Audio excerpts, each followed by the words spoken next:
साथियों, गणेशाय वर्ल्ड के इस YouTube चैनल में मैं राहुल सर एक बार फिर आप सब साथियों का बहुत बहुत स्वागत करता हूं। तो साथियों, पढ़ाई कैसी चल रही है? आई होप, मुझे लग रहा है ना बहुत बहुत बहुत मस्त है ना आपकी पढ़ाई चल रही होगी, क्योंकि आपको जो है ना अपना जो सपना है ना जो बना कर रखा है उस सपने को पूर्ण करना है बचे हुए समय में, और हमारे पास बहुत कम समय बचा है। तो पढ़ाई तो जोरदार चल ही रही होगी भाई, है ना।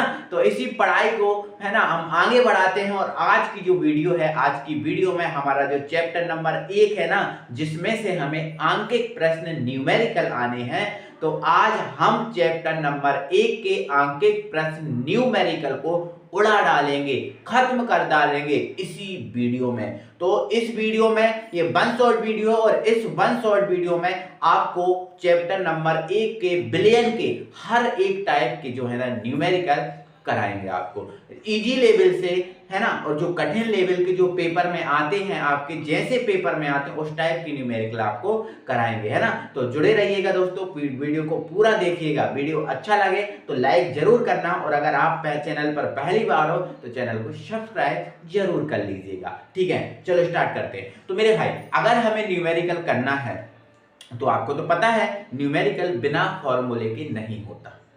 ठीक है, बिना फॉर्मूले के न्यूमेरिकल नहीं बनता हमसे। अब चलो ठीक है, हमें फॉर्मूला भी पता है, लेकिन फॉर्मूले में ये नहीं पता कि क्या क्या है, तो भी हमारा काम नहीं बनेगा, है ना। हमें चीजों को पहचानना नहीं आता कि क्या है भार, क्या है द्रव्यमान, क्या है मूल प्रभास, क्या है बंश दाब, क्या पराशर दाब, ये चीजें भी नहीं बनती, तब भी हमें न्यूमेरिकल नहीं बनेंगे। तो बिल्कुल परेशानी नहीं है, बिल्कुल टेंशन नहीं लेना। आप वीडियो को अंत तक जरूर देखना, आपको सब कुछ सिखा देंगे, एक एक चीज आपको सिखा देंगे। तो आइए वीडियो स्टार्ट करते हैं, ठीक है ना। तो भाई, हमें ये तो पता है हमारे चैप्टर का नाम बेटा क्या है, बिलियन है। हमारे चैप्टर का नाम क्या है बेटा, बिलियन है। तो हमें इतना तो पता है कि जो मेरे भाई बिलियन होता है, क्या होता है, बिलियन, वो दो चीजों से मिलकर बना होता है। कितने चीजों से मिलकर बना होता है मेरे भाई, दो चीजों से मिलकर बना होता है बिलियन, जिसमें एक तो होता है बिलियन में विलायक, और एक होता है बिलियन में विलेय। ये तो हमें बहुत अच्छे से पता है कि बिलियन में एक होता है विलायक और एक होता है विलेय। ठीक है, क्योंकि दो या दो से अधिक पदार्थों के मेल से जो बनता है वो विलयन होता है। अब विलायक क्या होता है, तो मेरे भाई विलयन में जिस पदार्थ की मात्रा ज्यादा होती है वो विलायक, और विलयन में जिस पदार्थ की मात्रा कम होती है उसे विलेय कहते हैं। ठीक है ना। लेकिन मेरे भाई, ये तो आप बहुत अच्छे से जानते हो, लेकिन आप ये जानते हो तो ये भी जानते होंगे कि जो विलायक है बेटा, विलायक को हमेशा हम ए से व्यक्त करते हैं, और विलेय को हमेशा हम बी से व्यक्त करते हैं। ये बहुत अच्छे से जानते होंगे, तो ये जानना चाहिए। विलायक को हम ए से व्यक्त करेंगे, विलेय को हम बी से व्यक्त करेंगे आज के बाद। अभी तक अगर नहीं जानते तो आज के बाद विलायक ए और विलेय बी। तो मैंने कुछ ऐसी चीजों को लिखा है, ये हमेशा विलायक होता है, बी जहां रहेगा वो विलेय होता है, ध्यान रखना इस बात को, है ना। और एन क्या होता है बेटा, एन होता है मूल संख्या। एन क्या होता है, मूल संख्या होती है, ध्यान रखना। एन क्या होती है, मूलों की संख्या या मूल संख्या होती है। ठीक है।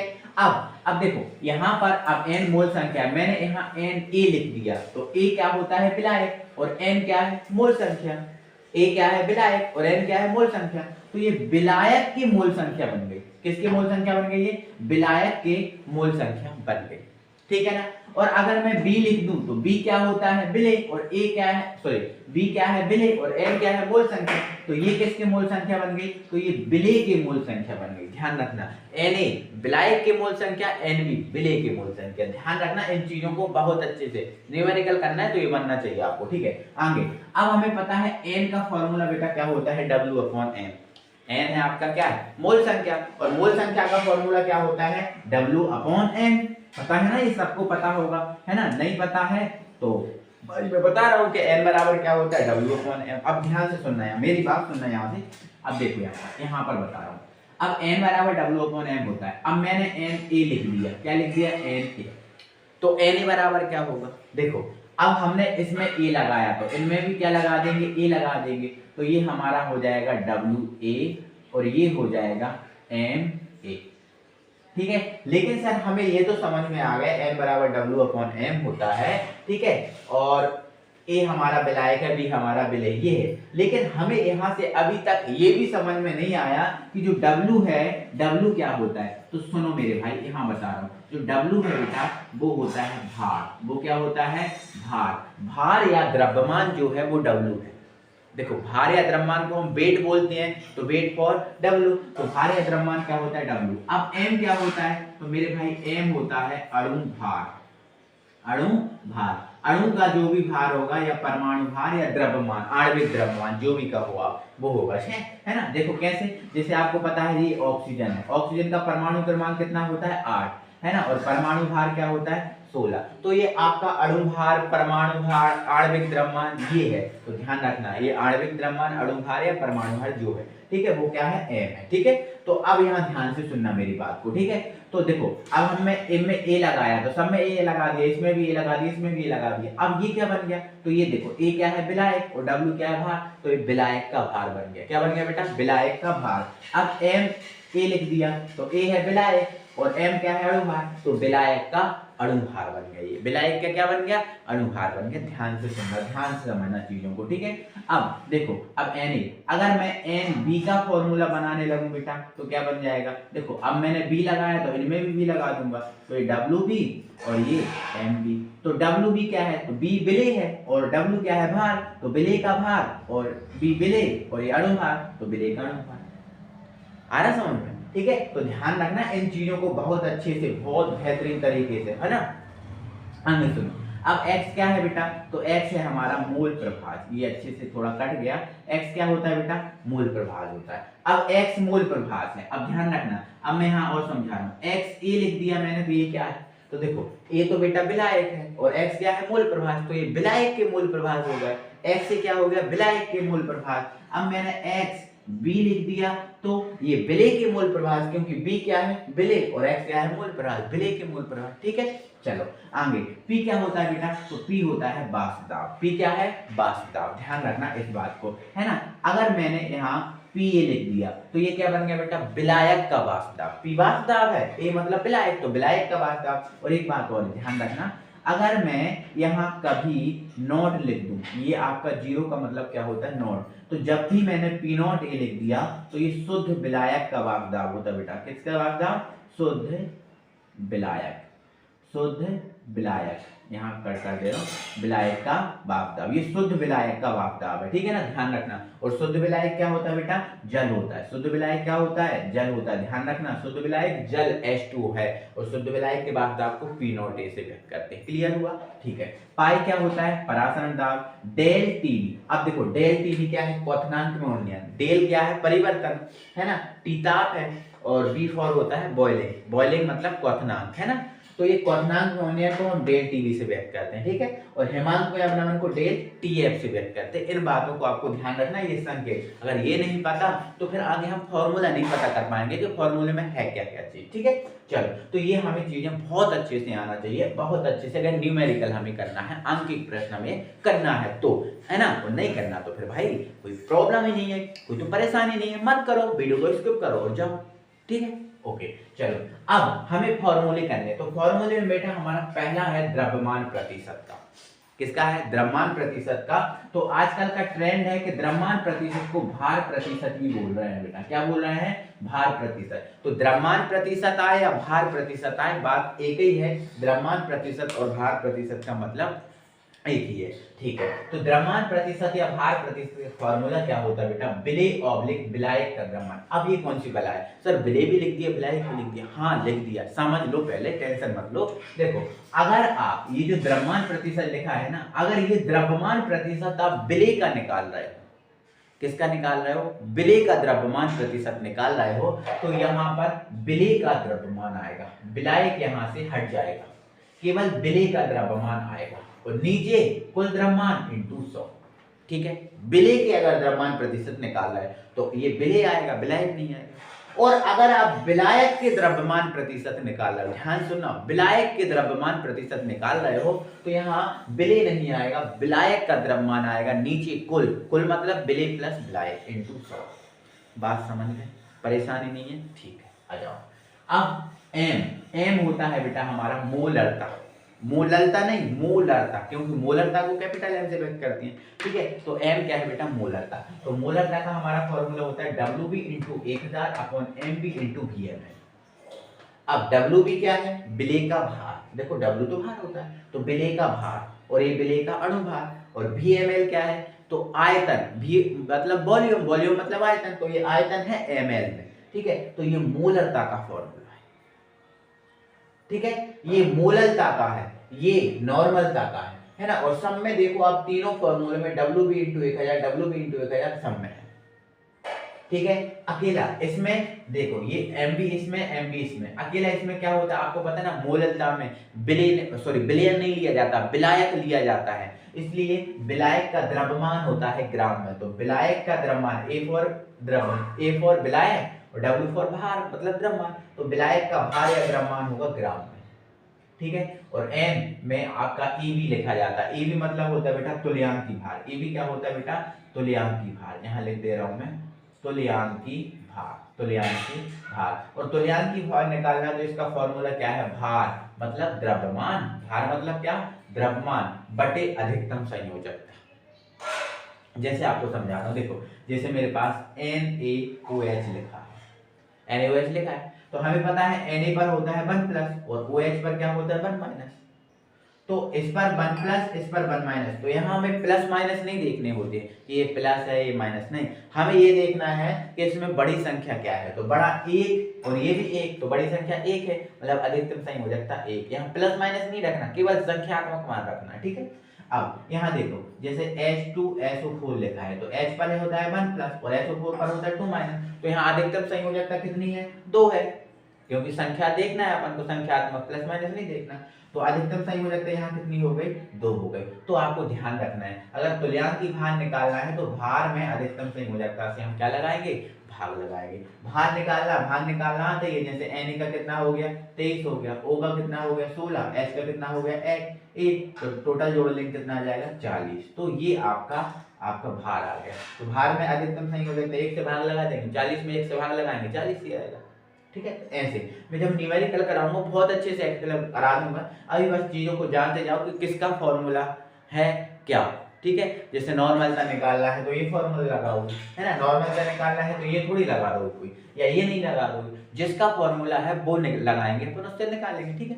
आगे बढ़ो। अब नेक्स्ट हेनरी का नियम, मोस्ट इंपोर्टेंट, न्यूमेरिकल इससे बनते हैं हेनरी का नियम। तो हेनरी का नियम क्या होता है, P बराबर KH इंटू एक्स, P बराबर KH इंटू एक्स। यहाँ थोड़ा सा ध्यान रखना है कि जो P है यहाँ दाब है, क्या है बेटा, ये दाब है, KH हेनरी नियतांक और X क्या है, गैस की मात्रा। X क्या है बेटा, यहाँ पर गैस की मात्रा है, ठीक है। इनको मुझे समझाना जरूरी है बेटा, इसीलिए मैं समझा रहा हूँ, डायरेक्ट न्यूमेरिकल पे नहीं, ये नहीं बनेंगे तो न्यूमेरिकल का खाक बनेंगे, बिल्कुल नहीं बनेंगे, ठीक है। इसलिए समझ लो, 2-5 मिनट की बात है, कोई दिक्कत नहीं, फिर न्यूमेरिकल करेंगे छोटे लेवल से बड़े लेवल तक, टेंशन मत लो, अभी 20 दिन है आपके पास, है ना, 20-25 दिन है अभी, है ना, कोई दिक्कत नहीं, ठीक है।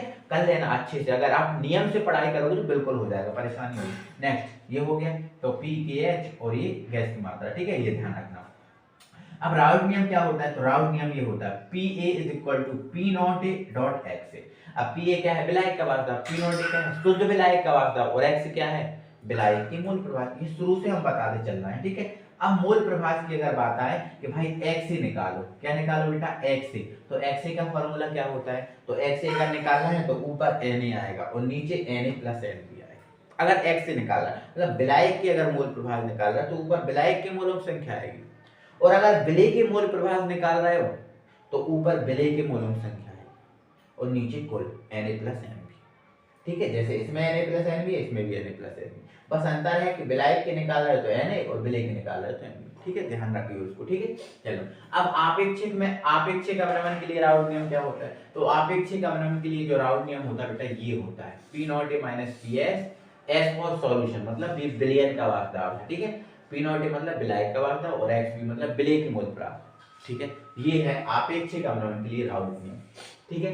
किंतु बेटा अगर हम देखो, अब ध्यान से सुनना, अब हमें पता है XB होता है, वो क्या होता है NB बटे Na प्लस Nb, ये होता है, ध्यान रखना मेरी बात, ठीक है। अगर हम इसको शुद्ध विलायक के लिए लागू करें तो आप बताओ, शुद्ध विलायक में विलेय होगा? हम खुद बोल रहे हैं कि ये शुद्ध विलायक है, तो क्या उसमें विलेय होगा? बिल्कुल नहीं होगा। शुद्ध विलायक में तो विलेय होगा ही नहीं, क्योंकि हम खुद बोल रहे हैं कि ये शुद्ध है, नहीं होगा ना विलेय। अब जब विलेय नहीं होगा तो क्या विलेय की मोलों की संख्या होगी? भाई विलेय है ही नहीं तो विलेय का कुछ भी नहीं होगा, ना मोलों की संख्या, ना मोल प्रभाज, ना भार, कुछ भी नहीं होगा विलेय के लिए, ठीक है ना। तो हम क्या कर रहे हैं, यहाँ पर विलेय की मोलों की संख्या को शून्य कर देंगे। बट मेरे भाई हम तुलना कर रहे हैं, हम क्या कर रहे हैं बेटा, तुलना कर रहे हैं। तो जब तुलना की जाती है ना मेरे भाई, तो बटे में तुलना होती है। तुलना कहाँ होती है बेटा, बटे में तुलना होती है। तो बटे में तुलना होगी, अगर इसको देखो x भी बराबर ये होता है, तो अगर हम इसको शुद्ध विलायक के लिए लागू कर दें तो n भी क्या हो जाएगा, 0 हो जाएगा, क्योंकि विलेय की मोलों की संख्या होगी नहीं। बट आपको दिमाग में ये आ रहा होगा सर यहाँ भी तो n भी है, यहाँ क्यों 0 नहीं रखा? तो बेटा मैं तुलना कर रहा हूँ, तो तुलना हमेशा बटे में होती है, इसलिए बटे वाला रखा जाता है 0, है ना। तो अगर मैं इसको शुद्ध विलायक के लिए लागू करूँ बेटा, तो हमारा ये x भी बराबर क्या हो जाता है, एन बी बटे एन। हाँ, एक्स भी बराबर बेटा क्या हो जाता है, एन बी बटे एन। तो एन बी बटे एन हो जाता है, तो P naught A minus P S upon P naught A is equal to N B upon N ए।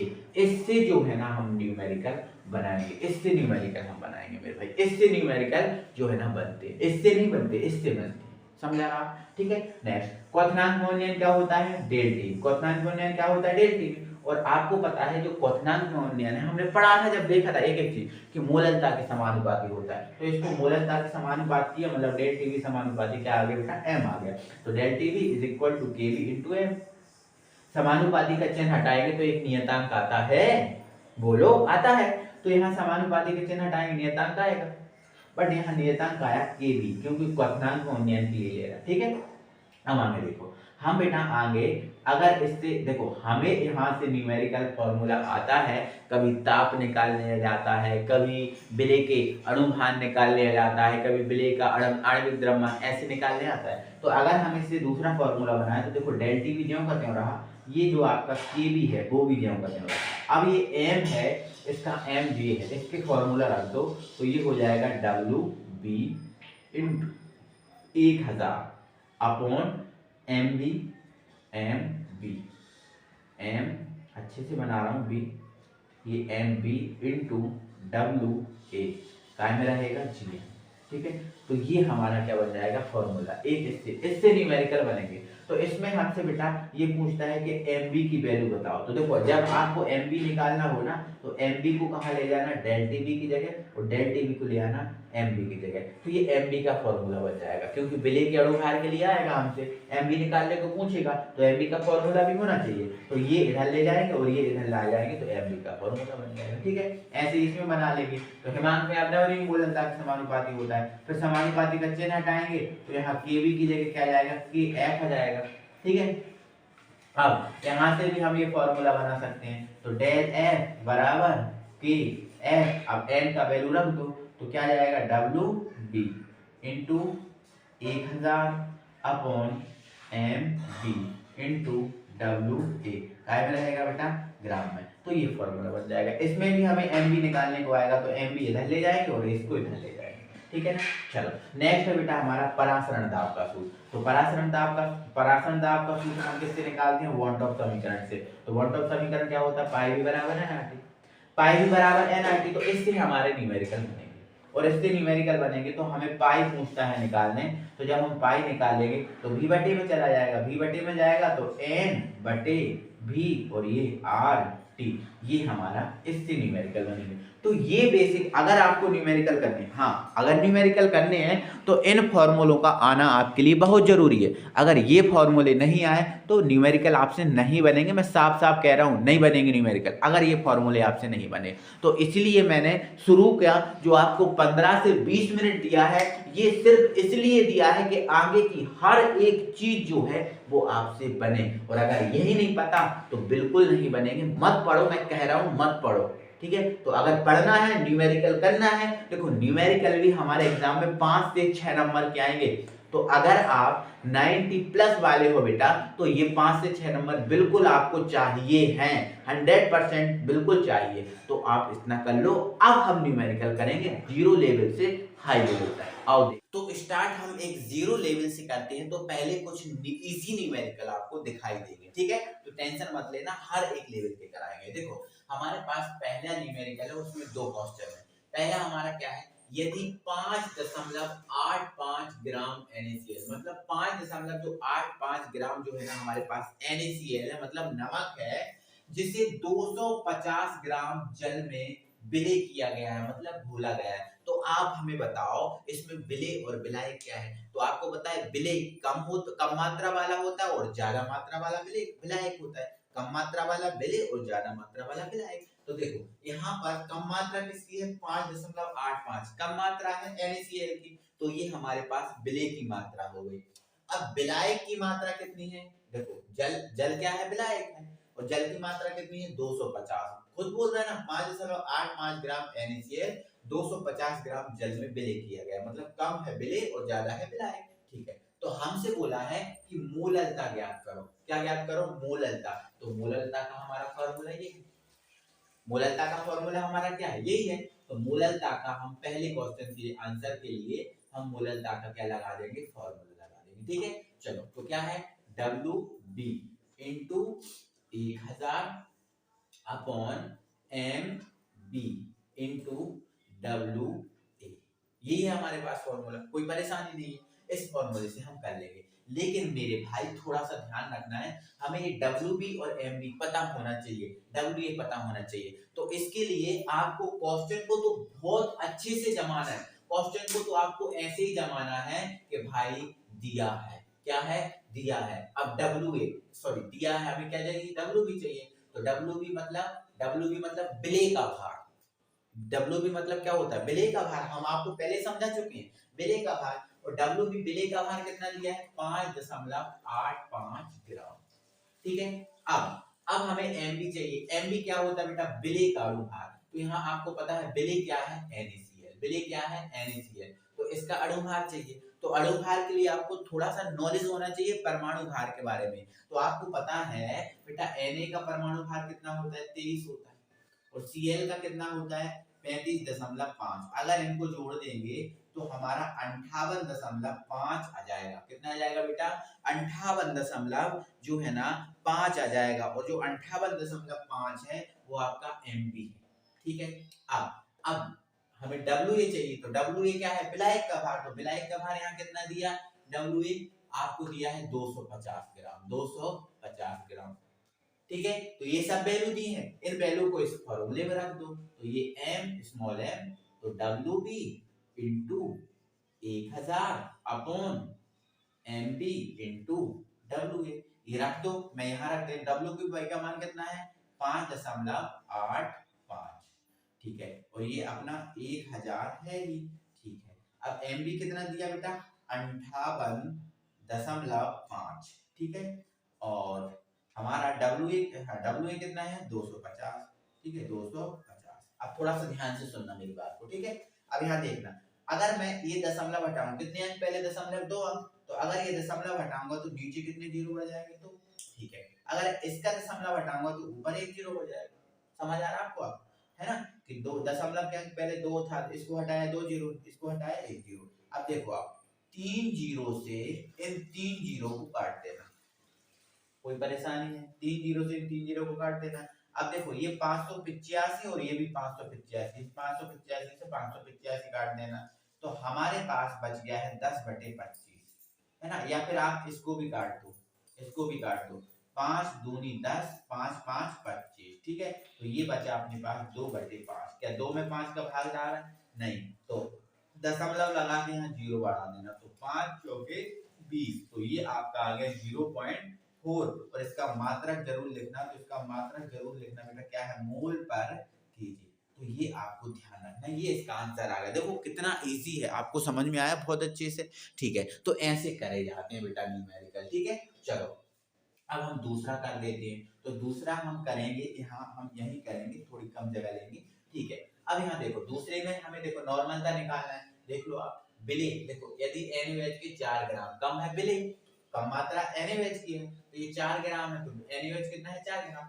विलयन कितने का है 500 ml का, क्योंकि ज्यादा मात्रा वाला विलयन कम मात्रा वाला विलेय होता है। ठीक है, चलो तो यहाँ पर हमें नॉर्मलता ज्ञात करना, तो ये वाला फॉर्मूला लगेगा, तो हमें निकालना पड़ेगा बेटा WB का मान। तो WB कितना दिया बेटा 4 ग्राम, कितना दिया 4 ग्राम।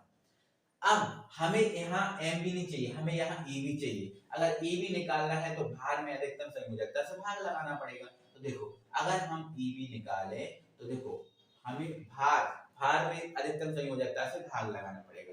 तो विलेय का निकालना है तो विलेय का भार क्या होगा NaOH का। देखो आप NaOH का भार निकालें, इधर निकाल के दिखा दे रहा हूँ। देखो NaOH तो Na का कितना होता है 23, O का 16, H का 1, तो टोटल कितना आ गया 40, तो ये आ गया 40। अब अधिकतम संयोजकता तो Na पर 1 प्लस और OH पर 1 माइनस, तो अधिकतम संयोजकता 1, 40 में 1 का भाग लगाएंगे 40 ही आएगा। ठीक है, चलो ये हो गया। इसके बाद ml मतलब मिलीलीटर में, तो कितना दिया 500, ये रहा 500। बस सूत्र लगा के वैल्यू पुट कर दो, तो WB into 1000 upon EB into VmL, ये बहुत सरल न्यूमेरिकल है ना। ठीक है, तो WB का मान कितना है 4 है ना, इंटू 1000 अपॉन EB का मान कितना आया 40, ये रहा 40, और ये कितना रहा बेटा 500, क्या रहा 500। तो देखो 500 दूनी कितने होगा 1000, 500 दूनी कितने होगा 1000।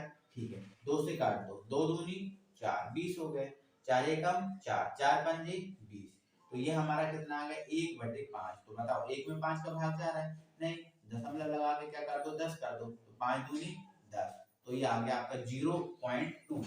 इसका मात्रक लिखना जरूरी है, तो क्या है मात्रक ग्राम तुल्यांक पर लीटर, ग्राम तुल्यांक पर लीटर। तो ये इजी न्यूमेरिकल कहलाते हैं मेरे भाई, ये जो आपको मैंने अभी कराए हैं ये इजी न्यूमेरिकल कहलाते हैं, बहुत आसानी से ये चीज आपसे बन गई होगी। अब थोड़े हम लेवल को बढ़ाते हैं और थोड़ा लेवल बढ़ा के न्यूमेरिकल को देखते हैं। तो इस टाइप के अगर न्यूमेरिकल बने तो आपको देखो दोस्तों ऐसे ही करना है, समझ के आप कर सकते हो, इनकी बहुत ज्यादा प्रैक्टिस करने पड़ेगी आपको। ठीक है, तो आपसे हर एक चीज बनने लगेगी। तो हम धीरे धीरे लेवल को इंक्रीज कराते हैं, क्योंकि हमें हर टाइप के जो न्यूमेरिकल कराने हैं जो पेपर में आते हैं वो भी कराने हैं हमें। ठीक है प्यारे भाई, ये सारे क्वेश्चन जो है ना एनसीईआरटी बेस्ड हैं, और आपको पता है आजकल जो न्यूमेरिकल क्वेश्चन है वो एनसीईआरटी बेस्ड ही हमारे एग्जाम में आ रहे हैं। तो हम लेवल को धीरे धीरे बढ़ाते चलेंगे, क्योंकि हर टाइप का हमें न्यूमेरिकल इस वीडियो के अंदर उड़ाना है, खत्म करना है। तो हमारा अगला न्यूमेरिकल क्या है मेरे भाई,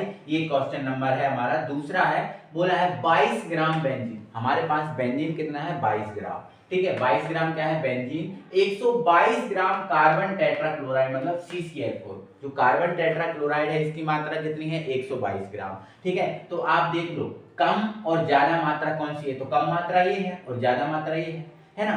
अब ये देखो आप बेंजीन है और ये आपका कार्बन टेट्राक्लोराइड, आपको कोई विलयन दे के नहीं रखा, आपको पर्टिकुलर नाम दे के रखा है कि भाई इसमें घोला गया है, तो पर्टिकुलर कोई नाम दे के रखा है तो वो विलायक होगा, है ना। अगर बिलियन दे के रखा होता तो ये बोलता कि 22 ग्राम बेंजीन को 122 ग्राम कार्बन टेट्राक्लोराइड के बिलियन में घोला गया, ऐसे बोलता आप लोग। ठीक है, लेकिन ऐसा नहीं बोला, तो कार्बन टेट्राक्लोराइड में उपस्थित है ये बोला, मतलब ये आपको विलायक है और ये आपका विलेय है। तो आपको बेंजीन का द्रव्यमान प्रतिशत निकालना है। ठीक है, बेंजीन यहाँ पर क्या है विलेय है, बेंजीन आपका क्या है यहाँ पर विलेय, और कार्बन टेट्राक्लोराइड जो है वो आपका क्या है विलायक है। तो मतलब आपको विलेय के द्रव्यमान प्रतिशत निकालना है, लेकिन मैं आपको विलेय और विलायक दोनों के बता रहा हूँ, टेंशन मत लेना। देखो द्रव्यमान प्रतिशत या भार प्रतिशत का फॉर्मूला क्या होता है बेटा, विलेय या विलायक के द्रव्यमान बटे कुल द्रव्यमान इनटू 100।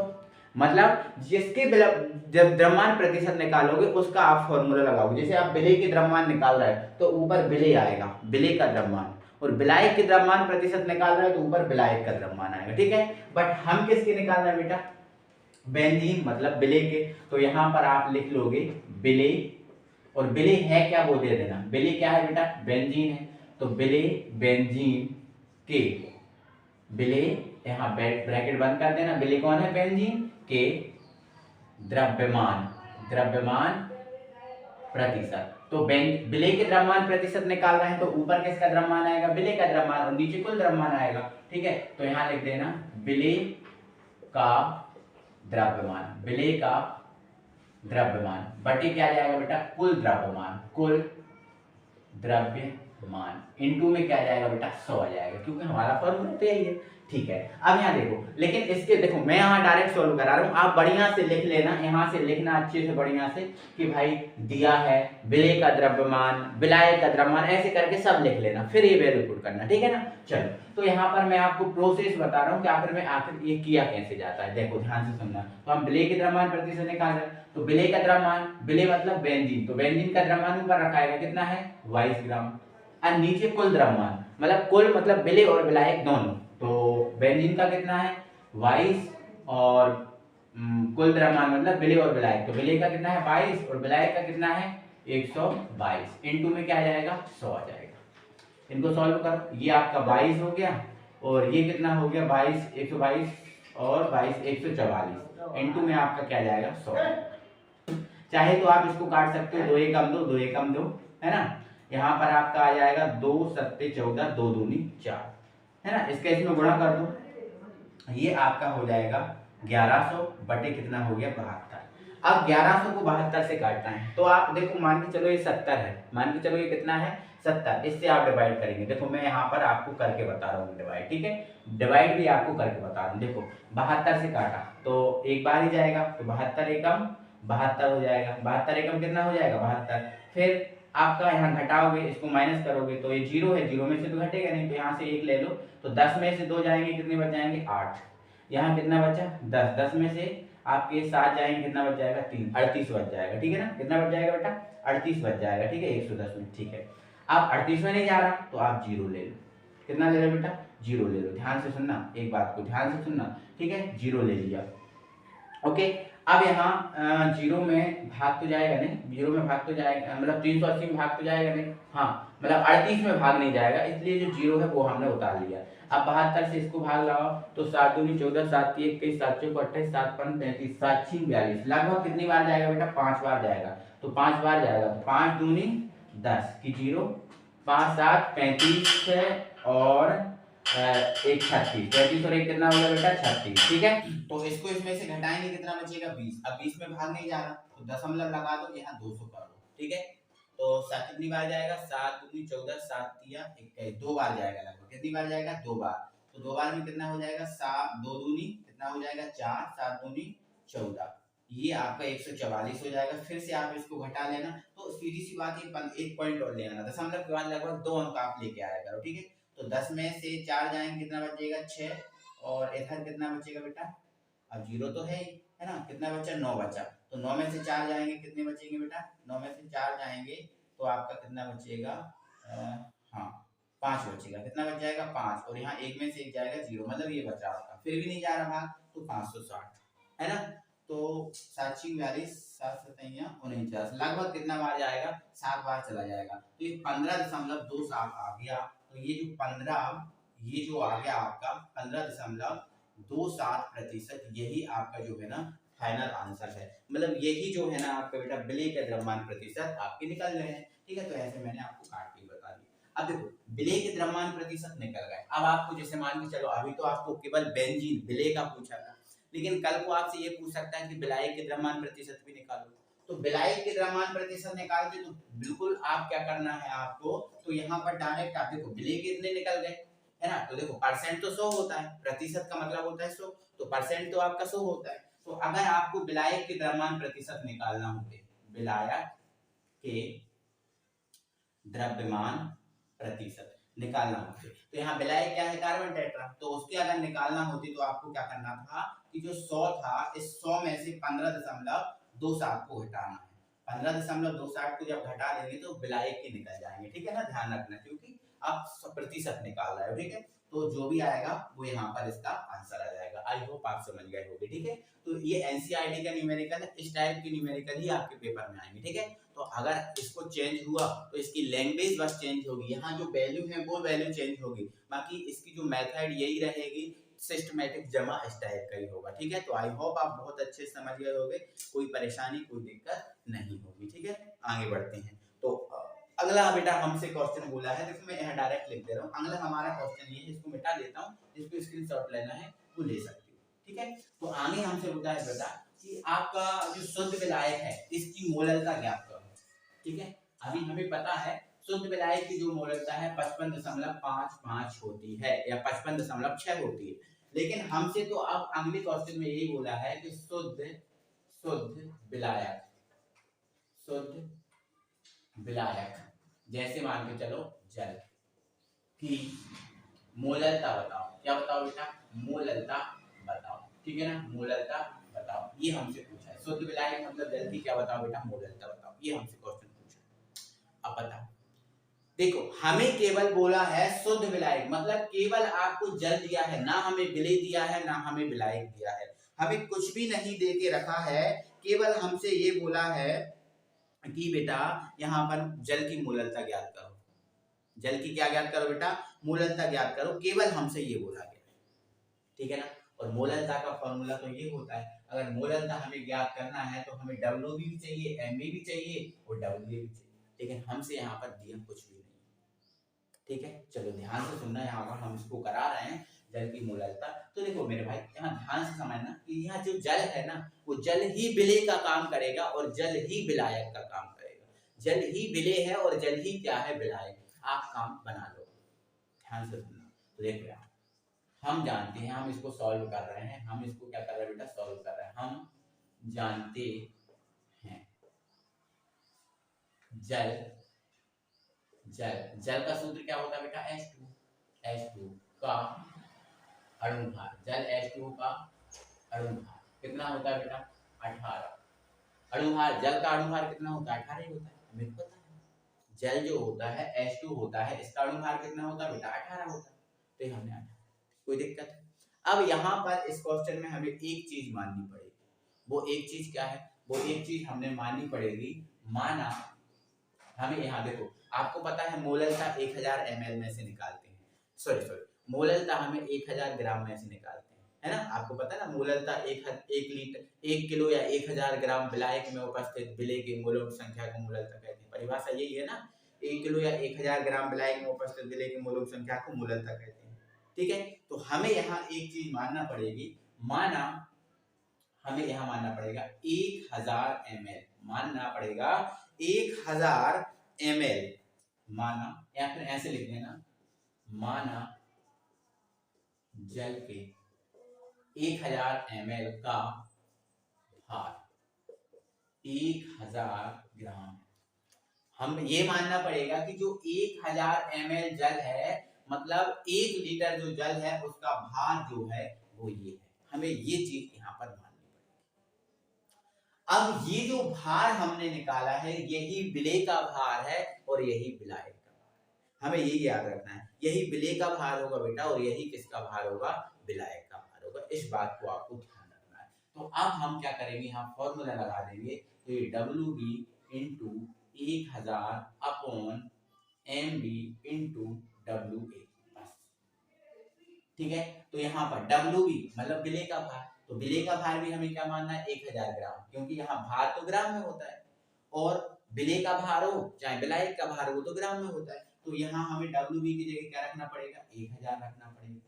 और ये 1000 तो है ही हमारे पास, और MB मतलब अणुभार कितना माना? 18, ये तो माना कहने के लिए, ठीक है। और WA विलायक का भार, ये भी हमें कितना रखना पड़ेगा? 18।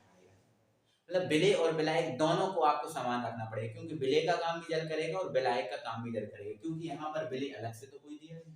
ठीक है, तो 1000 से 1000 कैंसिल हो जाएगा, 1000 में 18 का भाग लगाएंगे तो आपका आ जाएगा 55.55, या 55.5 को छोड़ देंगे 6 आ जाएगा। ये मोलरता है तो आपका क्या हो जाएगा?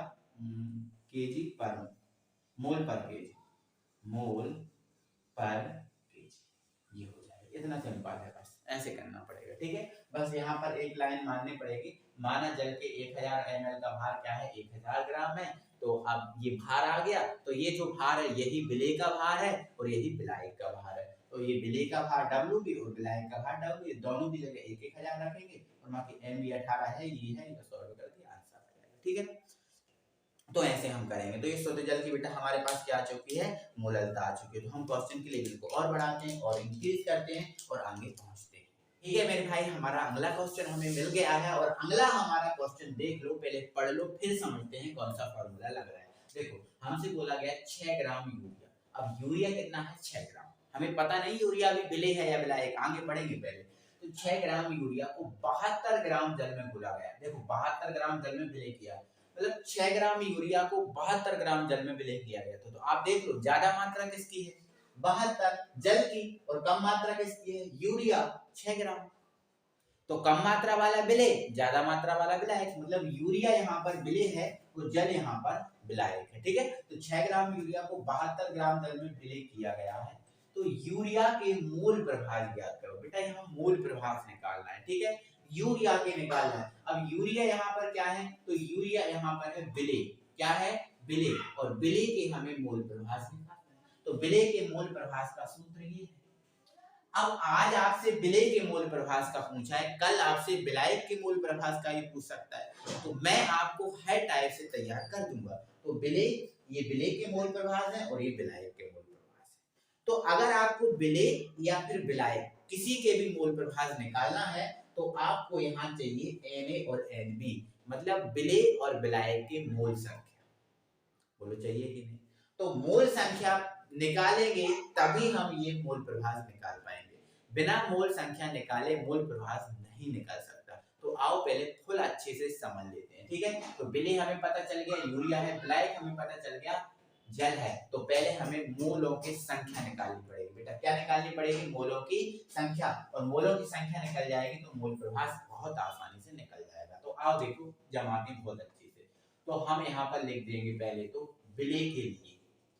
अब विलेय के लिए क्या, तो विलेय के लिए बेटा ये देखो, विलेय आपका क्या है, यूरिया। विलेय आपका क्या है, यूरिया। यहाँ पर लिख देंगे यूरिया, है ना। और यूरिया का सूत्र क्या होता है बेटा, NH2CO NH2, ये यूरिया का सूत्र होता है। और विलेय आपके पास क्या है, यूरिया। तो विलेय के लिए आप ये देखो कि विलेय का भार कितना दिया। W मतलब क्या होता है, विलेय का भार। V मतलब विलेय, W मतलब भार, भार मतलब वेट। तो W विलेय का भार कितना दिया आपको, 6 ग्राम दिया। तो ये लिख दिया आपने 6 ग्राम। अब विलेय का अणु भार, ये जो विलेय है यूरिया, इसका अणु भार कितना होगा। तो देखो N का अणु भार कितना होता है बेटा, 14। H का कितना होगा, 2, है ना, क्योंकि 2 H है, एक H का एक होता है। C का कितना होता है बेटा, 12। O का कितना होता है, 16। फिर ये N आ गया 14, फिर ये H आ गया 2। इन सबको जोड़ेंगे कितना आ जाएगा, 60। मतलब अणु भार Mb जो है वो यूरिया के लिए कितना निकल गया, 60 निकल गया। तो Mb, अब देखो Wb भी निकल गया, Mb भी निकल गया। अब Wb और Mb निकल गया तो हम आराम से Nb निकाल सकते हैं, क्योंकि यहाँ Nb का जैसे Na का फॉर्मूला आपका क्या होता है, WA/Na। तो Nb का क्या होता है, WB/Mb। हम आपको पहले ही बता चुके। तो Nb बराबर क्या होता है, WB/Mb। तो WB कितना है, 6, और Mb कितना है, 60। 6 एकम 6, 6 धाम के 60, मतलब 1/10 जो है मोल जो है वो आपका Nb निकल के आ गया। अब Nb निकल गया, ऐसे ही हम क्या निकालेंगे, Na। अभी हमने विलेय के लिए किया ये काम, है ना, वैसे ये विलेय के लिए हो गया। अब हम यही काम किसके लिए करेंगे, विलायक के लिए, क्योंकि Nb तो निकल गया हमारा, है ना, लेकिन हमें Na भी तो चाहिए, है ना। तो विलायक के लिए कर लेंगे। तो यहाँ हम लिख देंगे विलायक। और विलायक क्या है बेटा, जल। विलायक जल H2O के लिए। ठीक है, अगर H2O के लिए देखें तो WA कितना दिया, मतलब विलायक, WA मतलब विलायक का भार, तो 72 ग्राम दिया, तो ये 72 ग्राम। ठीक है, अब विलायक का अणु भार, मतलब जल का अणु भार कितना होता है, तो H का 2, O का कितना होता है 16, तो ये कितना हो गया बेटा, 18 हो गया। ठीक है ना। अब हम इसके लिए Na निकालेंगे तो WA/Ma लगा देंगे। तो WA का मान कितना है, 72। ठीक है, और Na का मान कितना है, 18। तो 18 चौके 72, मतलब Na जो निकल के आया है वो कितना आया है, 4 मोल। अब हमारा Na निकल गया, Na निकल गया, Nb निकल गया। तो Na और Nb निकल गया। अब हम मोल प्रभाव निकाल देंगे। विलेय के पूछे या विलायक के पूछे, तो वैसे हमसे पूछा है विलेय यूरिया के, है ना। तो हमें यहाँ लिख देना है, जो विलेय के निकालना है ना, तो अब यहाँ लिख देना अब ये विलेय के मोल प्रवाह है और विलेय क्या है यहाँ पर यूरिया, तो यहाँ आप चाहे तो लिख सकते हो यूरिया ब्रैकेट में, ठीक है। तो इसका सूत्र क्या होता है NB upon Na plus NB, ठीक है। तो यहाँ वैल्यू पुट कर दो यहाँ पर, तो NB का मान कितना है बेटा, NB का मान है 1/10, ठीक है ना। यहाँ पर आगे Na का मान कितना है बेटा 4 और NB का मान फिर से कितना है 1/10। तो यहाँ इसको सॉल्व करेंगे, इसके बटे में कुछ नहीं है, मान लो 1, तो ये 1/10 तो रहा से है, यहाँ पर इसके बटे में कुछ नहीं था 1 मान लिया, एलसीएम दिया कितना आ गया बेटा 10, है ना। ये इधर जाएगा 10 चौके 40, ये इधर जाएगा 1 एकम 1, है ना। तो ये 1/10 हो गया। अब 4 बटे होगा 1 2 3 4, तो पहला बटे दूसरा बड़े चौथा बटे तीसरा, मतलब ये 10 ऊपर आएगा और 41 आएगा नीचे, 10 से 10 कैंसिल, ये 1 बटे कितना आ गया 41, 1 बटे कितना आ गया 41, तो मतलब एक्स बी का जो मान है वो 1/41 आ गया और यही इसका आंसर है। समझ गए ना।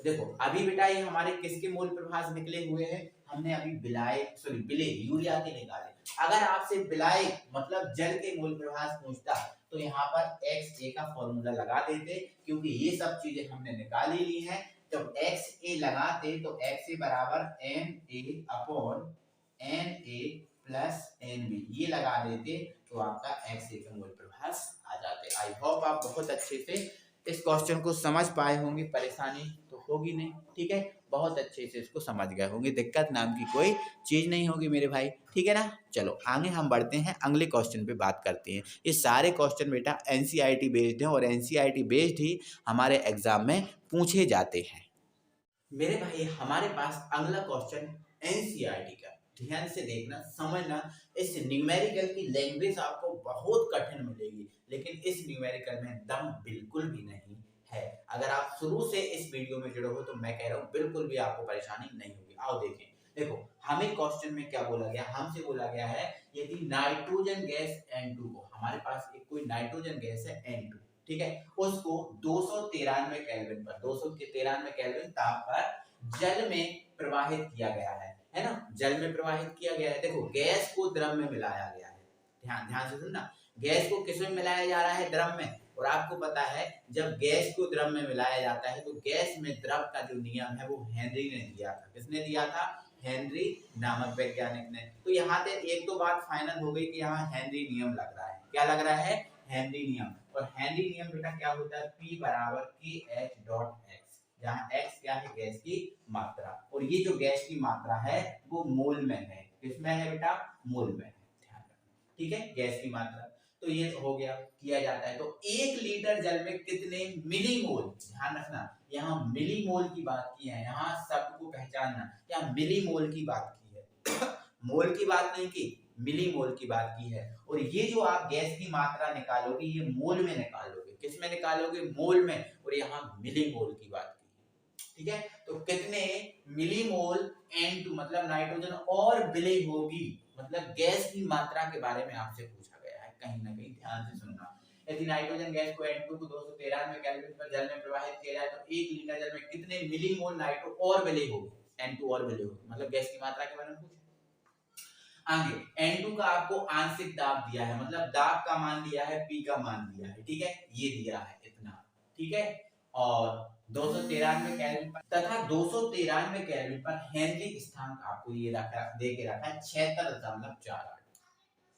ये क्वेश्चन है, देखो P दिया है, हेनरी स्थिरांक दिया है, मतलब अगर हेनरी नियम लगाएंगे तो ये P का मान भी दिया है, KH का मान भी दिया है, X निकल जाएगा। बहुत सिंपल, क्या बात है, बहुत सिंपल है ना। तो यहाँ पर बढ़िया से लिख लेना बेटा, दिया है, क्या दिया है, P आपको कितना दे के रखा है, आंशिक दाब ये रखा है 0.987 बार, ठीक है। चलो हेनरी स्थिरांक मतलब KH, हेनरी स्थिरांक क्या होता है, KH होता है, तो ये KH दिया है 76.48 बार, 48 बार।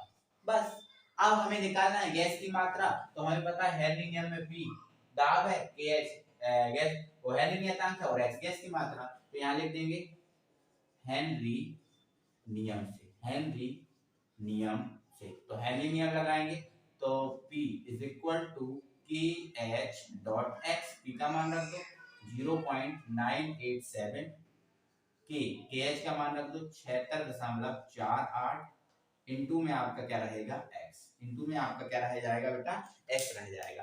तो इस x की वैल्यू हमें क्या करना है, कैलकुलेट करना है। तो जब हम x का मान निकालेंगे तो ये इनटू लगा देना, ये बटे में चला जाएगा, मतलब x बराबर क्या हो जाएगा, x बराबर आपका क्या हो जाएगा 0.987 अपॉन 76.48। तो इसमें इसका भाग लगाना है। तो देखो भाग लगाना आपको आना चाहिए, भाग लगाना आपसे बनना चाहिए, ये आपको बहुत अच्छे से कैलकुलेशन कर लेना है, ठीक है। अगर भाग लगाते नहीं बना तो भाई मैं यहाँ से कुछ नहीं कर सकता हूँ, ठीक है। तो यहाँ से आपको भाग लगाते बहुत अच्छे से बनना चाहिए। तो यहाँ पर जो मेरे भाई आंसर आ जाएगा वो आ जाएगा 0.0129, और यहाँ हेनरी नियतन गैस की मात्रा है, ये गैस की मात्रा यहाँ पर मोल में आई, किसमें आई बेटा, मोल में आई। जब इसको हम सॉल्व करेंगे तो ये आएगा, ये जो मात्रा है वो मोल में है, बट हमें जो आंसर चाहिए मिली मोल में चाहिए। तो अगर हम इस मोल को मिली मोल में बदलेंगे तो आपको पता है 1 मिली बराबर कितना होता है। तो 1 मिली बराबर क्या होता है बेटे भाई, 10⁻³ होता है। 10⁻³ क्या होता है, 3 होता है। मतलब अगर हम इसको मोल में बदलें, सॉरी 10⁻³ होता है, 10⁻³ होता है, ठीक है ना। तो अगर हम बेटा इसको क्या करेंगे मोल में बदलेंगे तो इसमें 1000 से हम क्या करेंगे गुणा कर देंगे। तो 0.0129 में हम 1000 से जब गुणा करेंगे तो ये हमारा बच जाएगा 12 दशमलव, देखो 3 अंक जो है ना इधर खिसक जाएगा, तो 1 2 3 इधर आ जाएगा पॉइंट, है ना, ये जो पॉइंट इधर लगा है वो इधर आ जाएगा। तो ये हो जाएगा आपका 12.9, 12.9, तो ये हो जाएगा मिली मोल, मिली मोल, ठीक है। तो ये इसका आंसर हो गया। आई होप आप समझ गए होंगे, कोई दिक्कत नहीं होगी बेटा। ये क्वेश्चन ही कुछ इस टाइप का, बहुत आसान वाला है ना, बस लैंग्वेज आपको कठिन की गई थी, आपको डराया गया था, बाकी इस क्वेश्चन के आंसर में कोई प्रॉब्लम नहीं होगी, ठीक है। आई होप आप बहुत अच्छे से समझ भी गए होंगे, ठीक है। अगले क्वेश्चन पे करते हैं और इसी टाइप का क्वेश्चन एक और उठाते हैं। भाई थोड़ी सी मेरी बात सुनना, यहाँ पर जो आपको दाब दिख रहा है, ये दाब का मात्रक आपको बार मिले, क्या मिले, बार मिलेगा, या फिर आपको मिलेगा पास्कल, या फिर आपको क्या मिलेगा बेटा पास्कल। तो जो दाब है इस दाब का मात्रक या तो मिलेगा आपको बार, क्या मिलेगा, या तो आपको मिलेगा बार मिलेगा इसका मात्रक, ठीक है, बार, या मिलेगा पास्कल। तो बार या पास्कल मिला तो हमें कोई चेंज नहीं करना, कोई प्रॉब्लम नहीं है, जो है वही रहने देना, ठीक है। लेकिन अगर गलती से आपको दाब का मात्रक एटीएम मिला, क्या मिला, एटीएम, तो इस एटीएम जो मात्रक मिला है इसको चेंज करना पड़ेगा। तो अगर हम इस एटीएम को चेंज करेंगे तो हमें क्या करना पड़ेगा 1.013 इंटू 10⁵ से गुणा करना पड़ेगा। जो आपका एटीएम होगा उस एटीएम में इससे हमें क्या करना पड़ेगा गुणा करना पड़ेगा, क्योंकि वायुमंडलीय जो दाब होता है वो कितना होता है 1.013 इंटू 10⁵ पास्कल। इससे हमें क्या करना पड़ेगा बेटा मल्टीप्लाई करना पड़ेगा, ध्यान रखना इस बात को, ठीक है ना। तो अब हम बढ़ जाते हैं अगले न्यूमेरिकल पर। अगला क्वेश्चन भी मेरे भाई दमदार है, लैंग्वेज दमदार है, बट क्वेश्चन इजी है, ध्यान से सुनना मेरी बात को। यहाँ पर हमसे बोल रहा है 298 केल्विन ताप पर CO2 गैस की जल में विलेयता, मतलब 298। अभी देखो अभी हम नाइट्रोजन गैस को विलय कर रहे थे, अब हम किसको करने लगे विलय CO2 को करने लगे, ठीक है। तो हमसे बोला गया 298 केल्विन पर CO2 गैस की जल में विलेयता के लिए जो हेनरी स्थिरांक है वो आपको इतना दिया है 1.6 इंटू 10⁸ पास्कल, ये हेनरी स्थिरांक, ठीक है। अब आगे हमसे बोला 500 ml सोडा जल, 500 ml सोडा जल में, देखो अब 500 ml दिया है, लेकिन हम जो मात्रा निकालते हैं वो 1000 की निकालते हैं, मात्रा हमारी किसकी निकलती है 1000 की निकलती है, लेकिन ये 500 ml की पूछी आप। 500 ml सोडा जल में जो 2.5 atm दाब पर बंद किया गया है, मतलब 500 ml सोडा जल जो है, सोडा जल है 2.5 atm दाब पर बंद किया गया है, 500 ml ध्यान रखना। और हमारी जो मात्रा होती है हम जो निकालते हैं हेनरी नियतांक में वो 1000 ml से निकालते हैं, किससे निकालते हैं 1000 से, लेकिन यहाँ 500 ml बोला गया, ठीक है ना। आगे देखा 298 केल्विन ताप पर CO2 की घुली हुई मात्रा ज्ञात करो, 298 पर, है ना। तो कोई दिक्कत नहीं है, यहाँ पर आपको हेनरी स्थिरांक ये दिया है KH 1.67 इंटू 10⁸ पास्कल, ये तो पास्कल में दिया है, कोई दिक्कत नहीं। बट यहाँ जो 2.5 एटीएम दाब दिया है, P इज इक्वल टू ये 2.5 एटीएम दिया है। क्या दिया है? एटीएम। तो इस एटीएम को हम पास्कल में बदलेंगे तो हम क्या करेंगे बेटा, इसमें 1.013 इंटू 10 टू द पावर 5 से इसमें मल्टीप्लाई करेंगे। जैसे ही हम इससे मल्टीप्लाई कर देंगे तो ये जो 2.5 है ये पास्कल में चेंज हो जाएगा। तो जब हम इसका इसमें गुणा करेंगे, जब हम दोनों का हम गुणा कर लेंगे बेटा, क्या बन जाएगा हमें 2.5, है ना, इसका हमें मल्टीप्लाई कर लेंगे तो ये 2.5 लगभग ये आ जाएगा, क्योंकि इसका केवल 10 टू दी पावर 5 का मायने होता है, इसका कोई मतलब नहीं होता, बहुत छोटी यूनिट है ये, ठीक है। तो डायरेक्ट यही चीजें आती है ना, लगभग 10 टू दी पावर 5। तो ये 2.5 कैसे मल्टीप्लाई करेंगे तो ये आ जाएगा, और 10 टू दी पावर 5 तो कोई मतलब नहीं रहता, 10 टू दी पावर 5 से मल्टीप्लाई किया जाता है। तो ये आपका पास्कल आ गया, ठीक है। ये पास्कल में चेंज हो गया, ठीक है। इसका इसमें गुणा कर दिया तो डायरेक्ट ये 2.5 ही रहा है, इसमें ज्यादा कोई विशेष चेंज नहीं होता है ना, इतना अपन को देखना भी नहीं, ठीक है। अब हमें गैस की मात्रा is equal to question mark, है ना, गैस की मात्रा ही निकालना है ना। तो CO2 की घुली हुई मात्रा, गैस की मात्रा निकालना है। बट यहाँ जो मात्रा है वो 500 ml की निकालना है, और ये जो मात्रा निकलेगी वो 1000 ml की निकलेगी, क्योंकि हेनरी नियम में जो है यहाँ पर जो मात्रा वो 1000 ml में घोली जाती है, 1000 की निकलती है, लेकिन हमसे बोला 500 की निकाल, कोई परेशानी नहीं है, ठीक है। तो P इज इक्वल टू होता है, यहाँ लिख देना हम जानते हैं, ठीक है। P इज इक्वल टू क्या होता है, KH डॉट X। तो P का मान कितना है बेटा, ये आ गया 2.5 into 10 to the power 5 pascal, और KH का मान कितना है बेटा 1.67 इंटू 10 टू दी पावर 8, है ना। इंटू में क्या है x, ये मान नहीं रख दिया, और इंटू में हमें x की वैल्यू निकालनी है। तो जैसे ही हम x की वैल्यू निकालेंगे इसको इसके बटे में ले जाएंगे, मतलब 2.5 इंटू 10 टू दी पावर 5, और ये आपका 1.67 इंटू 10 टू दी पावर 8, ठीक है ना, कोई परेशानी। तो इसको जब हम सॉल्व आउट करेंगे, है ना, तो देखो आप 5 से, देखो 5 जीरो है तो ये 5 कट जाएगा, कितना बचेगा 3 बच जाएगा, ठीक है। और इसमें इससे भाग लगाना है, जो 2.5 दिया है इस 2.5 में 1.67 से भाग लगाना है। तो जो 2.5 है इसमें 1.67 से अगर हम भाग लगाएंगे बेटा, तो ये जो भाग आएगा 1.517, ये 3 अंक ले लिए, अब जितना आपको लेना है आप ले लेना। इसमें जब इससे भाग लगाओगे तो ये आएगा। अब और ये जो 3 जीरो बची हैं ये ऊपर जाएंगी, तो ये 10 की पावर बेटा कितना आ जाएगा, -3 आ जाएगा। माइनस कितना आ जाएगा 3। तो ये जो गैस की मात्रा निकली है, ये जो आपको बेटा किसकी मात्रा निकली है बेटा, गैस की मात्रा, और गैस की मात्रा हमें पता है मोल में होती है, तो ये आ गया आपका मोल। तो ये जो गैस की मात्रा निकली है वो मोल में है, किसमें है, मोल में है। और ये जो गैस की मात्रा है वो 1000 ml की है, क्योंकि 1000 ml की गैस की मात्रा निकलती है, बट हमसे बोला 500 की निकालो। किसकी निकालो, 500 की निकालो। तो यहाँ पर हम 500 की मात्रा निकालेंगे, तो 500 ml, यहाँ हम लिख देंगे एक लाइन, 500 ml में CO2 की मात्रा, 500 ml में CO2 की मात्रा। तो देखो ये कितने की है, 1000 की है, कितने की है ये 1000 ml की, हमें 500 ml की निकालना है। तो आप क्या करना, 1.5, ये कितने की है बेटा 1.517 इंटू 10 टू दी पावर -3, है ना, 1000 की है ना, तो 1000 से इसमें भाग देना, है ना। और निकालना कितने की है, 1000 की है ये, तो 1000 से भाग, और निकालना कितने की है 500 की, तो 500 से इसमें क्या कर देना, गुणा कर देना, है ना। क्योंकि जो 1000 की है पहले एक की निकालेंगे तो 500 से भाग दे देंगे, है ना।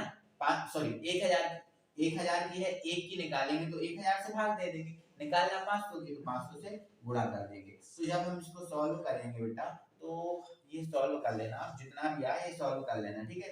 तो जितना भी आए मेरे भाई वो आंसर यहाँ पर होगा। मैं यहाँ पर एक बार आंसर इसका बता दे रहा हूँ। इसका आंसर आएगा बेटा 0.75, ये आज का आंसर आएगा 0.75 इंटू 10 टू दी पावर -5, है ना, मोल, ठीक है। ये जो है इसकी यहाँ पर ये आंसर आएगा, इसको आप सॉल्व कर लेना, ठीक है ना मेरे भाई। तो ऐसे ही है क्वेश्चन ये, है ना। तो थोड़ा मैंने बेसिक आपको समझाता जा रहा हूँ कि कैलकुलेशन जो है ना आपको खुद ही को करना है, और कैलकुलेशन आपको बनना चाहिए। कैलकुलेशन भी नहीं बना तो फिर आपका काम गड़बड़ हो जाएगा, ठीक है ना मेरे भाई। आगे हम बढ़ते हैं।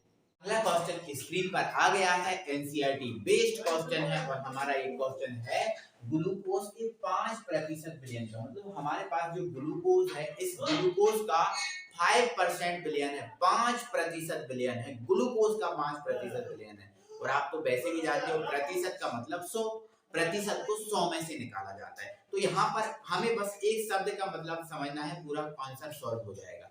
यहाँ 5% का मतलब आपको समझ में आ गया, पूरा क्वेश्चन सॉल्व।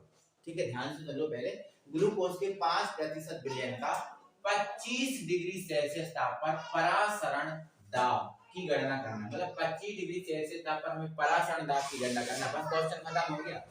ग्लूकोज के 5% विलयन का 25 डिग्री सेल्सियस ताप पर परासरण दाब मतलब पाई की गणना करनी है। और जबकि ग्लूकोज का आणविक द्रव्यमान आपको 180 दिया है और इसके लिए जो आर है, आर की वैल्यू आपको ये दे के रखी। बहुत सिंपल है, बन जाएगा, टेंशन मत लो। आओ जरा, है ना। अब देखो परासरण दाब ज्ञात करना है, तो भाई परासरण दाब के लिए तो वन टॉप समीकरण काम में आता है। वन टॉप समीकरण, वन टॉप समीकरण। तो वन टॉप समीकरण क्या होता है बेटा, पाई भी बराबर एन आर टी, ये होता है। अब यहाँ पर हमें पाई की गणना करनी है। ठीक है, क्या एन क्वेश्चन में देके रखा है भाई, एन तो होता है मूल संख्या। एन क्या होता है बेटा, मूल संख्या होगी। एन होती है बेटा मूल संख्या और एन का मान होता है W upon N, W upon N होता है। तो क्या हमें एन वैल्यू दी है? अगर हाँ एन अगर आपको नहीं दिया होगा तो आपको डब्ल्यू और एम जरूर दिया होगा। तो बिल्कुल आपको यहाँ हमें कोई विशेष समझ में नहीं आ रहा, लेकिन अभी समझ में आ जाएगा, टेंशन मत लो। आओ देख लो जरा, है ना, ध्यान से सुनना। तो हमें देखो परासरण दाब क्या करना है, मतलब वन टॉप समीकरण लगाना पड़ेगा, मतलब पाई भी बराबर एनआईटी वाला सूत्र लगाना पड़ेगा। ये तो हमें पता चल गया, ये तो पता चल गया, लेकिन भी एन आर टी ये क्वेश्चन में दिए हैं, वो हमें पता करना है। तो आओ पता हो जाएगा। इस 5% का मतलब समझ लो, है ना। तो देखो यहाँ पर सॉल्व करता है, हम इसको सॉल्व करते हैं। तो यहाँ लिख लेना, पहले ध्यान से समझ लेना।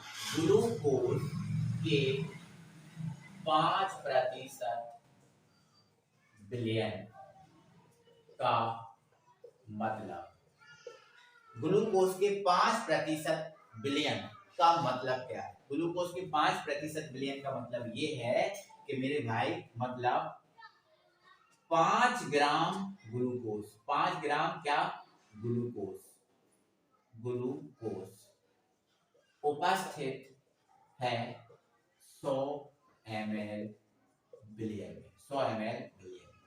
ठीक है ना, ध्यान रखना। ग्लूकोज के 5% विलयन का मतलब क्या है कि 5 ग्राम जो ग्लूकोज है वो 100 ml विलयन में उपस्थित है। अच्छा सर, ऐसा मतलब ऐसे कैसे निकाल दिया? तो मेरे भाई ऐसे निकाला कि देखो प्रतिशत तो 100 से ही निकलता है, प्रतिशत तो किससे निकलता है, 100 से ही निकलता है। और ग्लूकोज तो ठोस होता है तो ग्राम में ही होगा, तो इस प्रतिशत 100 से निकलता है। इससे हमने निकाला कि जो 5% दिया है, मतलब 5 ग्राम ग्लूकोज दिया है जो 100 ml विलयन में उपस्थित। समझ गया ना? ठीक है। अब यहाँ पर ये बात तो समझ में आ गई कि जो विलेय है, इस विलेय की मात्रा 5 ग्राम दी है और जो विलयन है इसका आयतन आपको कितना दिया है, 100 ml दिया है। कितना दिया है, 100 ml। लेकिन मेरे भाई ध्यान रखना कि यहाँ पर हमें केवल जो आयतन है, जैसे देखो ध्यान रखना, थोड़ी सी मेरी बात सुनना, हमें आयतन को ml कब रखना है और ताप को डिग्री सेल्सियस कब रखना है, सुन लो।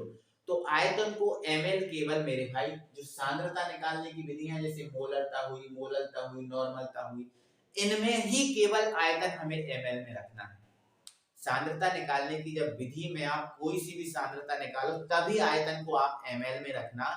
इसके अलावा आप कभी भी क्वेश्चन को सॉल्व करो, आयतन ml में कभी मत रखना, आयतन को आप लीटर में रखना और ताप को आप केल्विन में रखना। केमिस्ट्री में ताप को आप केल्विन में रखना और आयतन को आप लीटर में रखना। ठीक है, तो यहाँ पर आप ध्यान से सुनना कि देखो आपको विलेय की मात्रा तो ये दी है, मतलब आपको ग्लूकोज की मात्रा, मतलब डब्ल्यू भी तो आपको कितना दे के रखा बेटा, 5 ग्राम दे के रखा। अब डब्ल्यू भी 5 ग्राम और ग्लूकोज का अणु भार ये दिया, मतलब ग्लूकोज के लिए अगर एमबी की बात करें तो ये 180 दे के रखा। अब आयतन हमारा 100 ml है, आयतन हमारा बेटा क्या है, 100 ml है। ध्यान सुनना, आयतन हमारा V कितना है, 100 ml है। लेकिन इस ml को अगर हम लीटर में बदलेंगे तो 1000 से हम इसमें भाग दे देंगे, तो 100 2 जीरो से जीरो, एक में 10 का भाग लगाएंगे तो 0.1 आएगा जो लीटर में आएगा। आयतन ये आ गया अपना लीटर में। ठीक है ना, अब आयतन हमारा ये लीटर में आ गया। इसके बाद अब ताप हमें ताप हमें कितना दिया है 25 डिग्री सेल्सियस, जिसको हम केल्विन में बदलेंगे तो इस 25 में बेटा हम 273 जो है ना वो जोड़ देंगे तो ये केल्विन में आ जाएगा, मतलब ये 298 केल्विन आ जाएगा। कितना आ जाएगा बेटा 298, ये जो केल्विन है ये हमारा ताप आ जाएगा। आई होप आप समझ गए होगी, परेशानी नहीं होगी। तो बस अब ये हमारे पास वैल्यू है, आंसर आपको निकालना है, पाई निकालना है, तो यहाँ लिख देना हम जानते हैं। अब हम जानते हैं किससे, वन टॉप समीकरण से। तो क्या होता है पाई भी बराबर एन आर टी। तो इससे तो क्वेश्चन सॉल्व होगा नहीं, क्योंकि एन बराबर क्या होता है डब्ल्यू अपॉन एम, ये रखेंगे, बट विलय के लिए रखेंगे तो ये डब्ल्यू भी और एम भी रखेंगे इसको, ठीक है। तो ये पाई और ये भी और ये डब्ल्यू भी और ये एम भी और ये रहा आपका आर और ये रहा आपका टी।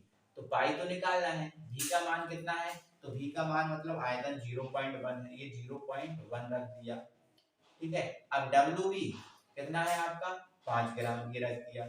एम भी 180 है। आर का मान तो क्वेश्चन में ही देके रखा है 0.0821, ठीक है। और टी कितना है बेटा, तो टी 298 केल्विन। बस बहुत इजी कैलकुलेशन है, कोई परेशानी वाली इसमें बात नहीं है, बहुत इजी कैलकुलेशन है। इसका पॉइंट हटा देना तो नीचे क्या आ जाएगा 10 आ जाएगा।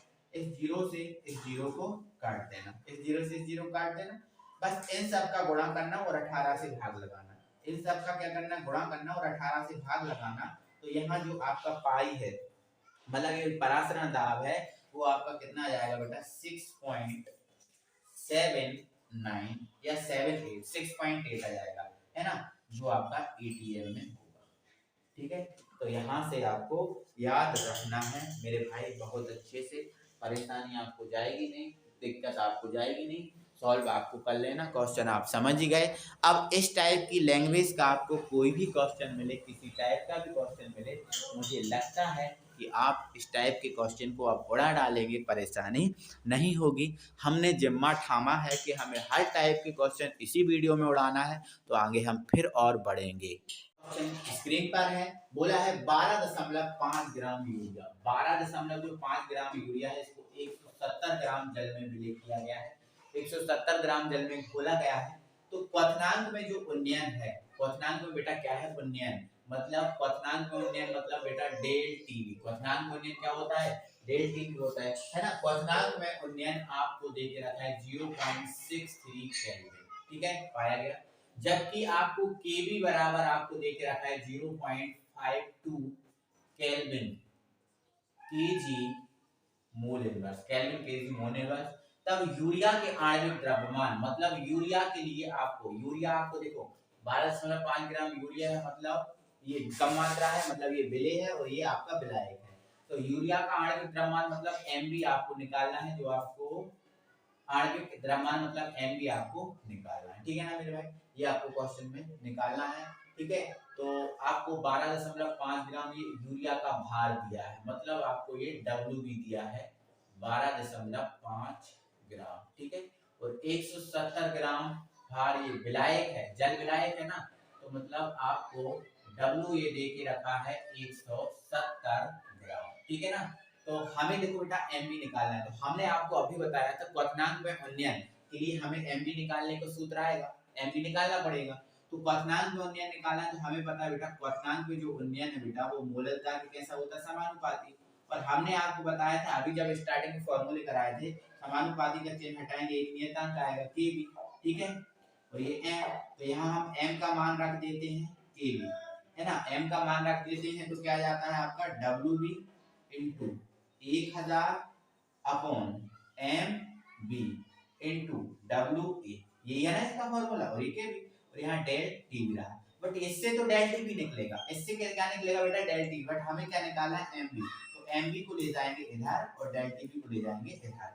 तो एम बी जब इधर पहुंचेगा तो ये एम बी बराबर ये ऊपर सेम रहेगा K B into W B into 1000 upon ये डेल टी भी नीचे आ गया इंटू डब्ल्यू ए, ये वाला फॉर्मूला लग जाएगा, ठीक है। तो ये हमने फॉर्मूला आपको बना के बता दिया, दिखा दिया, ठीक है। अब हम ये सब नहीं लिखेंगे, डायरेक्ट हम ये वाला फॉर्मूला लगाएंगे, समझा दिया आपको, है ना। तो डायरेक्ट हमें एमबी निकालना, तो ये वाला हम डायरेक्ट फॉर्मूला लगाएंगे। तो एमबी बराबर क्या है मेरे भाई, K B into W B into 1000 upon del TB into W A, ये फॉर्मूला हो गया। एमबी निकालना, सबकी वैल्यू रख दो। केबी का मान आपको दे के रखा है 0.52 है ना, डब्ल्यू बी भी आपको दे के रखा है 12.5 ग्राम, 12.5 ग्राम, ठीक है। और ये आपका 1000 सेम है, ठीक है। अब डेल टी भी क्वेश्चन में दे के रखा है 0.63 है ना, और डब्ल्यू ए भी क्वेश्चन में दे के रखा है 170 ग्राम, ठीक है। ध्यान से सुनना मेरी बात, ठीक है। यहाँ 2 अंक पहले दशमलव है, ये 2 अंक पहले दशमलव, ये वाला इससे काट दो, इसका दशमलव हटाओ, यहाँ एक जीरो बढ़ा दो, तो इन दो जोड़ी से 2 जीरो काट दो, तो बचा हमारे पास क्या 5 2, और ये हमारे पास 125 बचा है, ये हमारे पास बचा है 10, यहाँ पर हमारे पास बचा है 63 और ये आपका 17, ठीक है। तो आप काट दो मेरे भाई, इन दोनों का गुणा करो या 17 से काट दो, 17 एकम 17, 17 दूनी 34, 17 तिया 51, 17 तिया 51, एक बचा, एक में भाग नहीं जा रहा, ठीक है, एक में भाग नहीं जा रहा, तो दशमलव लगाया 0, 10 हो गया, तो 10 में भी 17 का भाग नहीं जा रहा, फिर 0 बनानी पड़ेगी यहाँ 100, तो ये 100, 17 दूनी 34, 17 तिया 51, 17 चौको 68, 17 पंच 85, तो 5 बार जाएगा, मतलब ये 3.05, 17 से अगर 52 को काटेंगे 3.05 आ जाएगा, ठीक है। और 63 से आप इसको काट दो, है ना, 60 दूनी 120, 60 दूनी 120, 60 दूनी कितना होता है मेरा 120 होता है, तो 63 दूनी कितना होता है 126 होता है, तो लगभग बेटा ये 2 बार कटा, लगभग ये कितनी बार कटा, तो 2 बार, तो आप बिल्कुल 100% काट देना, मैंने लगभग में काट दिया, ठीक है। तो इसका मैं इसमें गुणा कर दूंगा, तो इसका इसमें गुणा करूंगा तो 2 पंजे 10 की 0, 2 पंजे 10 की 0, और ये एक 0, 2 का 0 में किया तो 0, बट एक वो आएगी आपकी, ठीक है। तो और इसका इसमें गुणा कर देंगे तो 3 दूनी कितना आ जाएगा 6 आ जाएगा, और ये हमारा पास क्या है 10, तो 10 का हम गुणा कर देंगे तो लगभग 61 आएगा, है ना। तो ये एमबी का मान जो है ना कितना आ गया बेटा, एमबी का मान जो हमारे पास वो कितना आ गया 61 आ गया, 61 आ गया, ठीक है ना।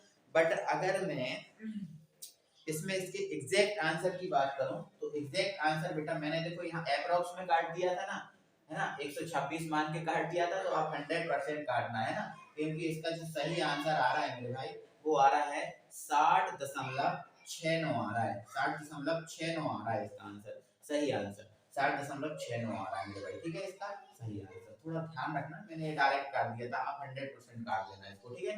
तो मतलब प्रोसेस ये है, मैंने आपको मेरा मेरा आपको बताना है प्रोसेस, मेरा आपको बताना है समझाना, कि आपको जो कठिन लैंग्वेज है उसको इजी करके समझाना, मेरा बस इतना काम है। तो मैं अपना काम भली भांति कर रहा हूँ, आई होप आप समझ पा रहे होंगे, परेशानी तो होगी नहीं, ठीक है ना। चलो आगे बढ़ेंगे, अगला हमारे पास क्वेश्चन है, ठीक है ना, ध्यान से सुनना, इसको मैं मिटा दे रहा हूँ, है ना, ओके, है ना। तो अगला हमारे पास बेटा हमारा क्वेश्चन क्या है वो देख ध्यान से सुनना पड़ेगा थोड़ा सा, है ना।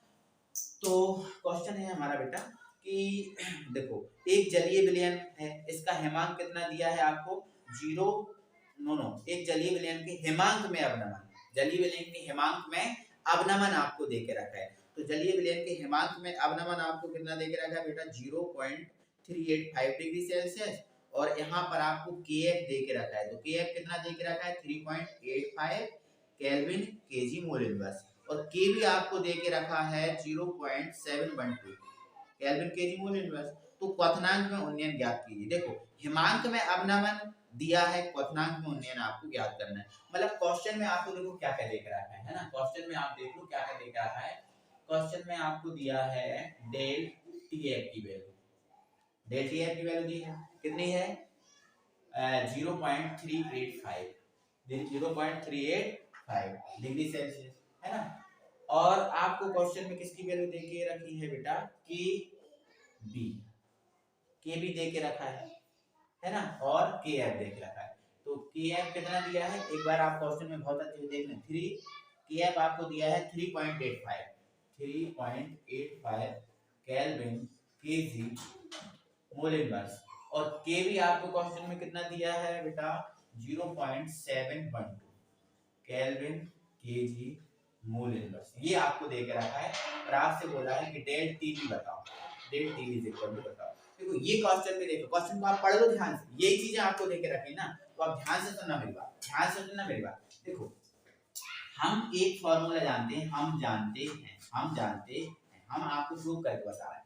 हमें पता है बेटा, अगर हम देखते हैं कि डेल टीवी समानुपाती क्या होता है, एम होता है, और डेल टीएफ भी समानुपाती एम होता है नहीं? कि दोनों ये इसके समानुपाती है और ये इसके समानुपाती है, तो इससे एक नया फॉर्मूला एक और निकलता है जो आप याद रखना। अगर इस टाइप का क्वेश्चन मिला तो आप उस फॉर्मूले को याद रखना।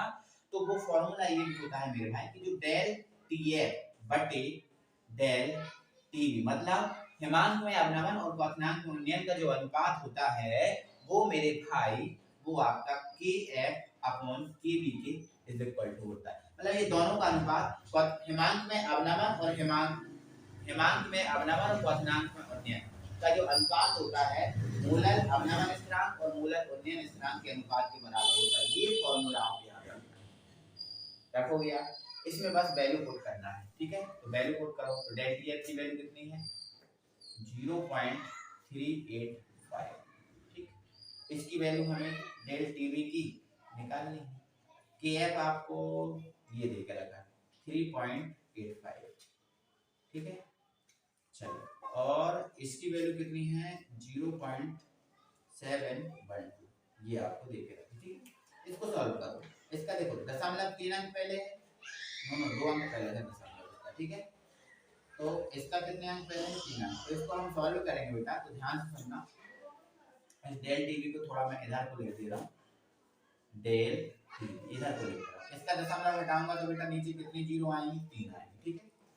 अगर इसका दशमलव हटाऊंगा तो ऊपर बेटा कितनी जीरो जाएंगी 3 जीरो जाएंगी, और इसका दशमलव हटाऊंगा तो नीचे कितनी जीरो आएंगी 2 जीरो आएंगी। तो इन 2 जीरो से इन 2 जीरो को काट दो, और ये 385 और ये 385 ये काट दो, ठीक है। काट दिया। चलो अब आगे इधर सुनो, ध्यान से सुनना मेरी बात, ठीक है। आगे ध्यान से सुनना, यहाँ पर हमारे पास क्या बचा 1, और ये बचा है डेल टीवी, और इस 1000 को इधर ले जाओ, इस 1000 को इधर ले जाओ, तो ये कितने हो गए, एक देखो एक तो यही है और 3 यहाँ आएंगे, मतलब 10 की पावर 4 आ जाएगा, ये 10 की पावर 4, और इधर क्या बचा 7 1 2 बचा। हमें निकालना है इसका मान, तो इसको आप ले जाओ इधर और इसको ले जाओ आप इधर, ठीक है। तो जब इसको इधर ले जाएंगे तो ये 712 इधर और ये बटे में चला जाएगा, तो 10 की घात 4 नीचे, और ये यहाँ पर आ जाएगा डेल टीवी आ जाएगा। क्या आ जाएगा बेटा डेल टीवी आ जाएगा। तो आप 712 में इस 10 की घात 4 से भाग लगा देना, तो ये हमारा बेटा क्या निकल जाएगा 0.0712, ये जो है डेल टीवी का मान होगा, जो आपका होगा डिग्री सेल्सियस में। किसमें होगा बेटा डिग्री सेल्सियस में। तो ये इसका आंसर आ जाएगा, है ना। तो ध्यान रखोगे आप इन बातों को कि नहीं रखोगे, है ना। बड़े अच्छे से ध्यान रखना इन बातों को, ठीक है। तो बताओ भाई वीडियो कैसा लगा, मैंने तो आप पूरी जी जान लगा दी, है ना। देखो आप आवाज भी लूज हो गई होगी, है ना। तो अच्छा लगा होगा, आई होप कोई परेशानी नहीं होगी। तो आप इतने न्यूमेरिकल बहुत अच्छे से करो, बहुत मेहनत से करो। इसके अलावा अगर मैं देखूंगा और अगर एग्जाम में आने वाले और भी न्यूमेरिकल इसमें से होंगे तो जरूर एक वीडियो में और लाऊंगा, उसमें भी आपको पार्ट 2 लेके आऊंगा, उसमें न्यूमेरिकल कराऊंगा। और अगर नहीं होंगे तो अगला जो आपका न्यूमेरिकल वीडियो होगी वो आपकी होगी चैप्टर नंबर 2। तो अगली वीडियो में हम चैप्टर नंबर 2 के करेंगे। अगर मुझे लगता है और कराने हैं तो और लाऊंगा, नहीं तो चैप्टर 2 की वीडियो लाऊंगा, ठीक है ना मेरे भाई। चलो मिलते हैं तो फिर अगली वीडियो में, तब तक के लिए thank you very much. Video को शेयर और सब्सक्राइब करना ना भूलें, ठीक है। Thank you.